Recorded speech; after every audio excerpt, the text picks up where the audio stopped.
In this video, I am going to tell you some stuff related to the digital subjects. Logic gate is one of the important chapters among all chapters of digital subjects. Although we learn various kind of logic gates like AND, OR, NAND, NOR, XOR, XNOR, NOT gate, etc. If you go through previous year question paper of GATE exam, engineering service exam, ISRO or any other competitive exams, you will find there are good number of questions are from the XOR gate and XNOR gates.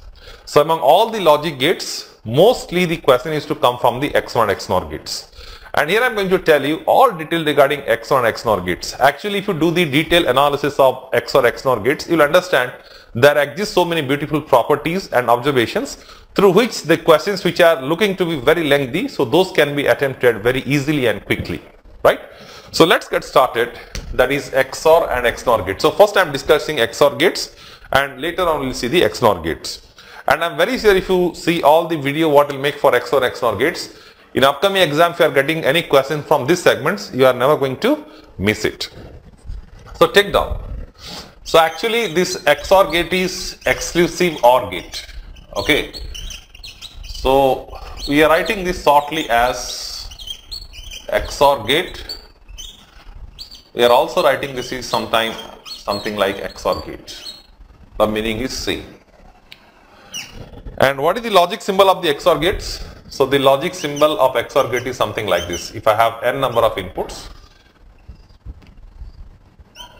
so n input XOR gates, it look like this. If I say this is A1, this is A2 and this is AN and this is Y, then this Y is given as A1 XOR with A2 XOR with A3 up to AN. And this plus symbol inside a circle, this is nothing but your XOR operator. This is your XOR operator. So first of all, you should know in what case the output of this will be 1, what case this will be 0. Because for any digital circuits or device, the output can be in two states. It is either logic 1 or logic 0. Now do remember the output of the XOR gate is logic 1 if there exists odd number of 1 on the input combinations, else the output will be 0. Now what does this mean? Suppose for example, if I ask you what is the answer of 0 XOR 1, XOR 0, XOR 1, XOR 1, XOR 0, XOR 1, something like this. And if I ask you what is the answer, whether it is 0 or 1, then simply you count in this sequence how many number of 1s are there. So I have 1, 2, 3, 4, 4 number of 1, 4 is an even number, so output in this case it will be 0. But suppose if I am saying, I am attaching one more 1 to this. So now in this case if you count, there are 5 number of 1 exist. So 5 is an odd number. So in this case your output will be logic 1. Okay. And this is applicable for any input. I mean, let it be 3 input, 4 input, 100 inputs. So the answer has to be obtained by following this logic. So write down that in a n input XOR gates, okay, output is logic 1 if there exists in n input XOR gate, output is logic 1 if there exists odd number of 1 in input combination. If there exists odd number of 1 in input combinations, else the output is logic 0. Else the output is logic 0. So let us first see the 2 input XOR gate and then I will be extending this concept into 3 and higher number of inputs of XOR gates. So if I have 2 inputs, so there are 4 possible combinations, namely 0, 0, 0, 1, 1, 0 and 1, 1, right? So following this logic, if I ask you, what is the output here? So here how many 1s are there? There are even number of 1, but we are expecting odd number of 1. Why even number of 1? Because 0 number of 1, 0 is even number, so output is 0. In this case 1 logic 1 is there, so output is 1. Here also 1, and in this case I have 2 logic 1s. So it is again 0 because to 1 we are expecting odd number of 1, but here we have even number of 1s. So with respect to this 2 input XOR, okay, so let us make some study and we'll extend this to solve some questions, whatever the observation will make from this. So first of all, what is the logical expression of this y? You know very well, to write the logical expression of any truth table, we have two options. either the mean term expressions or the max term expression or the SOP expression or the POS expressions. If I concentrate mean terms, so I have to consider those rows where the output is 1. So this row and this row. For max term, I have to concentrate those rows where the output is 0, the first and the last row. So for mean terms, so I should concentrate this and this. I am writing SOP, and in the mean term, 0 is taken as variable bar, 1 is taken as variable. So here this is A bar B and this is your AB bar. Similarly, if I ask you what are the max term notations, so max term we write in the POS, and here the variable is taken as 0, variable bar is taken as 1. So in this case, so this will be your A plus B and this will be your A bar plus B bar. So this is the max term notations. And from this table we make some observations. Let us see. Now do remember, the 2 input XOR gate is known as inequality detector. In other words, suppose if I am saying I have a 2 input XOR gate, so this is the 2 input XOR gates, and now suppose somebody is saying the output is 1. Okay. Now what does this mean? So if you refer the truth table, output can be 1 for the input combination 0 1 or 1 0. So basically if you observe these two rows, what I can tell is output is coming 1 when both inputs are not equal, right? And if somebody is saying the output is 0 for this, then one thing is confirmed, that the inputs are same, right? So because with respect to 1 we concentrate mostly, so we say this popular statements, a 2 input XOR gate is also known as inequality detector. So write down 2 input XOR gate is also known as inequality detector. In other words, when the inputs are unequal, then the output is 1. Now one more thing, that this 2 input XOR gate logic is equivalent to 2 input XOR gate logic is equivalent to staircase bulb connection. Now what is the meaning of this? This is actually one of the gate question in GATE 2013. They have asked this question. Okay. Now you might have seen these situations in your day-to-day life. Let's say we have a building where we have the ground floor and the first floor, and mostly we used to connect a bulb in between the ground floor and the first floor. And that for bulb, there used to be having 2 switches. One switch is in the entrance of the staircase and other switch is in the exit of the staircase. And if you notice this carefully, haven't noticed, you can check it out today. So what you can do is, so if you see when the bulb glows and when the bulb doesn't glow. So when both of the switches are in the same state, when both of the switches are in on or both switches are in off, then the bulb doesn't glow. When the switches are in the opposite state, the bulb glows. So either the ground floor switch is on, then the first floor switch should be off, or vice versa. In that case, the bulb is to glow, otherwise the bulb doesn't glow. So what I mean to say is, if I assume logic 0 is corresponds to switch off, logic 1 is corresponds to switch on, and bulb glowing if I am taking logic 1, and bulb not glowing if I am taking this is logic 0. So if you see, so this is being exactly satisfied by this particular truth tables. So if I concentrate, this is switch 1, switch 2, 0 means switch is off and 1 means switch is on. Similarly, output is meant for the bulb cases. When the output is 0, bulb is not glowing. When the output is 1, bulb is glowing. If you see the first row, so switch off, bulb is not glowing. If you see the second row, switch off, switch on, bulb is glowing. Switch on, switch off, bulb is glowing. Switch on, bulb is not glowing. Right? So this is exact match with this staircase, bulb connections. So we say this. And with respect to this, we'll also have one more popular statements, that an input XOR gate is also known as odd one detector. Why is that? Because if I say I have a n input XOR gates, there are n number of input to this, and if I am saying the output is 1, so because we are saying the output is 1 based on these statements, like when I am saying the output is 1, it means in the input combination there is odd number of 1s. So when the output is 0, then it means in the input side there is no odd number of 1s, it is even number of 1s. So in that sense, when the output is 1, with respect to that we say the statements that input XOR gate is also known as odd one detector. In other words, when the output is 1, it detects the input side there are odd number of 1s are present. Okay. Now the point is, if I ask you what is A XOR 0, then what is the answer?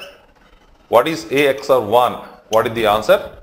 What is A XOR A? What is the answer? And what is A XOR A bar? What are the answers? So based on this, we used to have some problems. We'll be using this property as basic application. Let us see. Now in this, so this y is actually function of A and B. So this y is actually function of A and B. So here you make A is A and you make B equal to 0. If you make B equal to 0 in this expressions, so this term will be 0 and this term will be A, because B bar 0 complement is 1. 1 ANDed with A is A. So A XOR 0 is A. Now A XOR 1, you make B equals to 1. Now if you make B equals to 1, B complement will be 0, so this term is 0. And if you make this, you will find A bar, because if you make A is A and B is 1, so this is A bar dot 1. So that is A bar itself. So this is A bar. You replace the B by A, so then you will get A XOR A. If you replace the B by A, then what's going to get? So this will be A bar A and this will be A bar. So that is 0 or with 0 is obviously 0. So this is 0. Now you replace the B by A bar. If you replace the B by A bar, so what do you get? You get here A bar dot A bar, right? So that is, you are getting it is A bar, and here you will get it is A. So A bar plus A, so that becomes 1. So A XOR A bar is nothing but your logic 1. So this is known as, okay, inverter application of XOR gate, and this is known as buffer application of XOR gate. Okay, why is that? Because if I have a 2 input XOR gates, if one of the input I am fixing it to logic 1, if I am giving it A, so you are getting A XOR 1, so you are getting it is A bar, isn't it? So A XOR 1 is A bar. So this is like you want to complement a variable. Okay, you want to use the XOR gate as a NOT gate. So what you do is you make one of the input as logic 1, and whatever you give in the other input, so you get its complement. This is equivalent to a NOT gate. So this is actually equivalent to a NOT gate, like this. If you want to have the complement of a variable, then you make one of the input to logic 1, so it will be giving you the complement of the variables. Similarly, if I am saying that one of the input I am fixing it to 0, so this is A and this is 0, so you get this is A. So in this case there is no change in the logic level, so this is nothing but the buffer application. So buffer is simple, the symbol is something like this. So in the buffer the inputs and outputs are same with a some delay, with an additional delay, right? So if this is A, then this is your A. So these are the NOT gate application or the inverter application of XOR, and this is the buffer gate application of the XOR gates. Hope this is clear to all of you. Now let me take some questions, and we'll see how effectively we can use these properties to answer those. Okay. Let's see a few questions based on the property what we have learnt. So these are 5 questions I have written, and using the property, and mostly we'll be using these properties. So I have listed down this, and let's solve this. Before I go into solution of this, let me just tell you that XOR gate and XNOR gate both, they satisfy the associative as well as the commutative law. In other words, if you want to have the A XOR B XOR C, then in what sequence you evaluate this?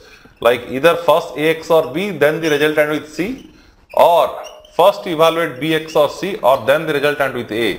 The meaning is same, right? This is valid for XOR as well as for the XNOR gate also, right? So let's see.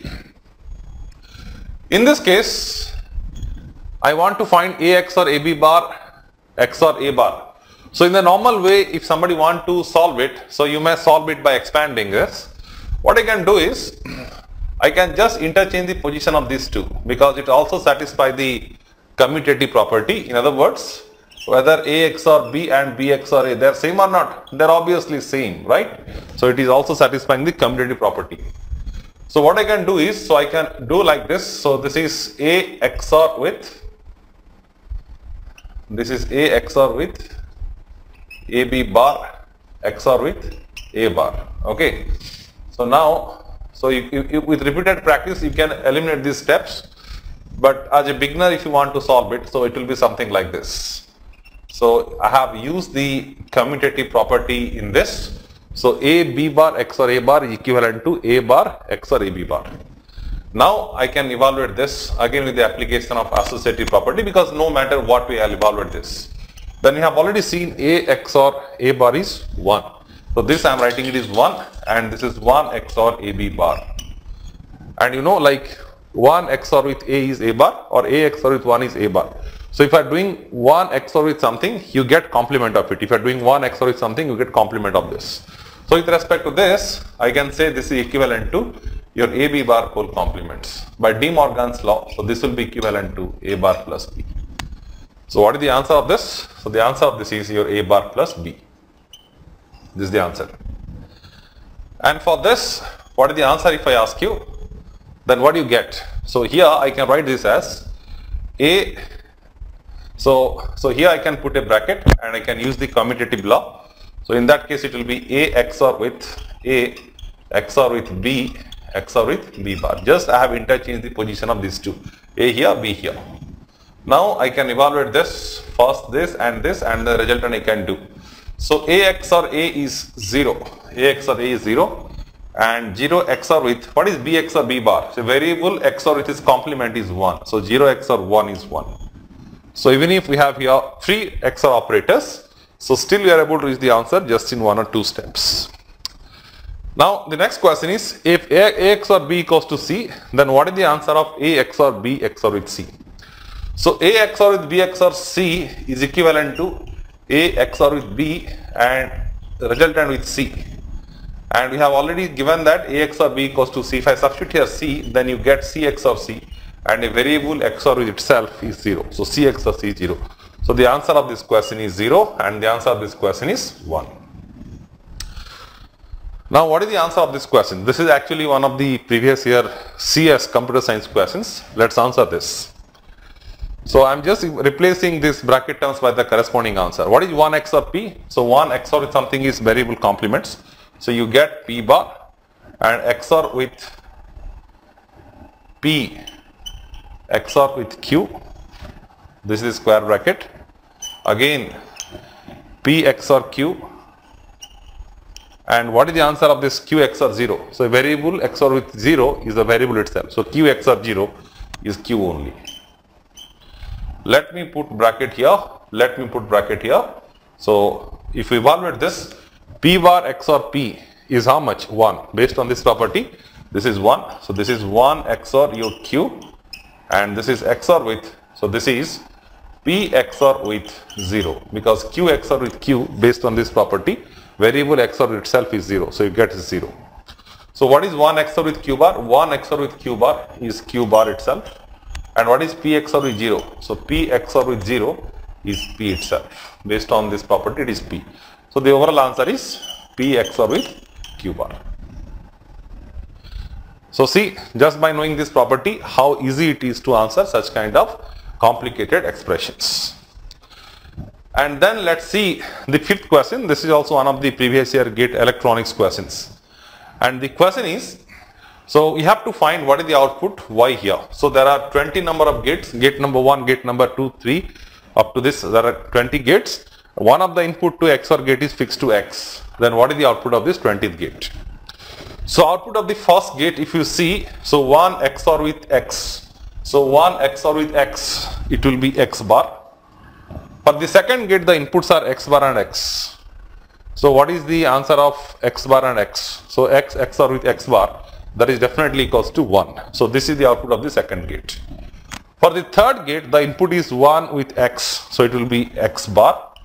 For the fourth gate, so it will be again X XOR with X bar. So that will be again 1. So the pattern is, if you see, so for the first, third, fifth, 7th up to 19th gate, the output will be X bar.